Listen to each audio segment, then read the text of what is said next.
وہ عورت روز اس نوجوان کو دیکھتی، لیکن وہ بغیر اس کی طرف دیکھے سر جھکائے اس کی گلی سے گزر جاتا تھا۔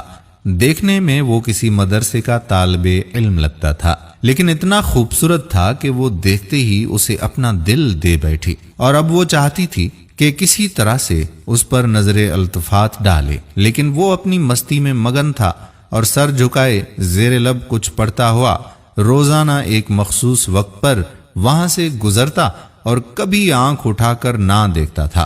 اس عورت کو اب ضد سی ہو گئی تھی۔ وہ حیران تھی کہ کوئی ایسا نوجوان بھی ہو سکتا ہے جو اس کی طرف نہ دیکھے، اور اسے ایسا سوچنے کا حق بھی تھا۔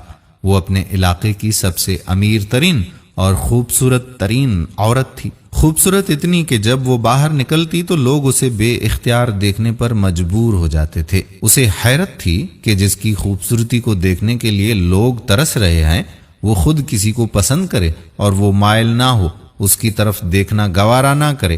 اپنی انا کی شکست اور خوبصورتی کی توہین پر وہ پاگل ہونے لگی تھی، اور کوئی ایسا منصوبہ سوچنے لگی جس سے وہ اس نوجوان کو حاصل کر سکے، اس کا غرور توڑ سکے، اپنا غلام بنا سکے۔ آخرکار شیطان نے اسے ایک ایسا طریقہ سمجھا دیا جس میں پھنس کر وہ نوجوان اس کی بات مانے بنا رہ نہیں سکتا۔ اگلے دن جب وہ نوجوان اس گلی سے گزر رہا تھا تو ایک عورت اس کے قریب آئی اور کہنے لگی کہ بیٹا، میری مالکن تمہیں بلا رہی ہے۔ نوجوان نے کہا، اماں جی، آپ کی مالکن کو مجھ سے بھلا کیا کام ہو سکتا ہے؟ اس عورت نے کہا کہ بیٹا، اس نے تم سے کوئی مسئلہ پوچھنا ہے، وہ مجبور ہے، خود باہر آ نہیں سکتی، اس لیے آپ کو بلایا ہے۔ نوجوان اس عورت کے ساتھ چلا گیا۔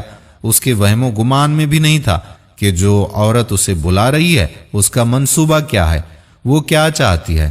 وہ تو اپنی فطرتی سادہ دلی کی وجہ سے اس کی مدد کرنے کے لیے اس کے گھر میں داخل ہو گیا۔ اس کے ذہن میں تھا کہ شاید کوئی بوڑھی عورت ہے جو اپنی کسی معذوری کی وجہ سے باہر آنے سے قاصر ہے۔ نوکرانی نے اسے ایک کمرے میں بٹھایا اور انتظار کرنے کا کہہ کر وہاں سے چلی گئی۔ تھوڑی سی دیر کے بعد کمرے میں وہی عورت داخل ہوئی۔ نوجوان نے بے اختیار اپنی نظریں نیچے جھکا لیں کیونکہ اندر آنے والی عورت بہت ہی خوبصورت تھی۔ نوجوان نے پوچھا، جی بی بی، آپ نے کون سا مسئلہ پوچھنا تھا مجھ سے؟ عورت کے چہرے پر ایک شیطانی مسکراہٹ آ گئی۔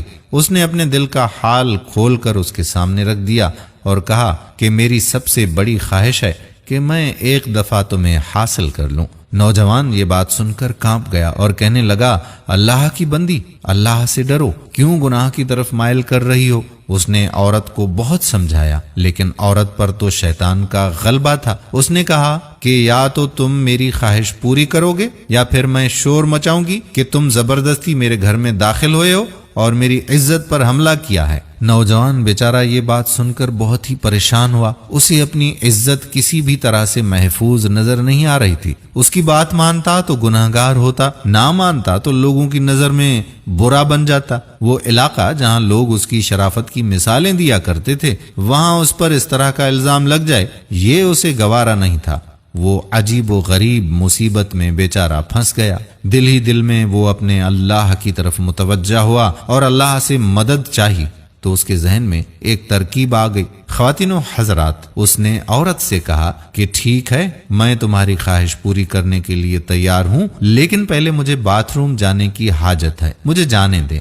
عورت نے اسے باتھ روم کا پتہ بتا دیا۔ اس نوجوان نے اندر جا کر کافی ساری غلاظت اپنے جسم پر مل لی اور باہر آ گیا۔ عورت اسے دیکھتے ہی چلا اٹھی، یہ تم نے کیا کیا ظالم؟ مجھ جیسی نفیس طبیعت والی کے سامنے اتنی گندی حالت میں آ گئے ہو، دفع ہو جاؤ، نکل جاؤ میرے گھر سے۔ نوجوان فوراً اس کے گھر سے نکل گیا اور قریب ہی کے نہر پر اپنے آپ کو اور اپنے کپڑوں کو اچھی طرح سے پاک کیا اور اللہ تعالیٰ کا شکر ادا کرتا ہوا واپس مدرسے چلا گیا۔ نماز ہوئی۔ نماز کے بعد جب سبق میں بیٹھا تو تھوڑی دیر کے بعد استاد نے کہا کہ آج تو بہت ہی پیاری خوشبو آ رہی ہے، کس طالب علم نے خوشبو لگائی ہے؟ وہ نوجوان سمجھ گیا کہ اس کے جسم سے ابھی بھی بدبو نہیں گئی اور استاد جی طنز کر رہے ہیں۔ وہ اپنے آپ میں سمٹ گیا، اس کی آنکھوں میں آنسو آ گئے۔ تھوڑی دیر کے بعد استاد جی نے پھر سے پوچھا کہ یہ خوشبو کس نے لگائی ہے، لیکن وہ خاموش رہا۔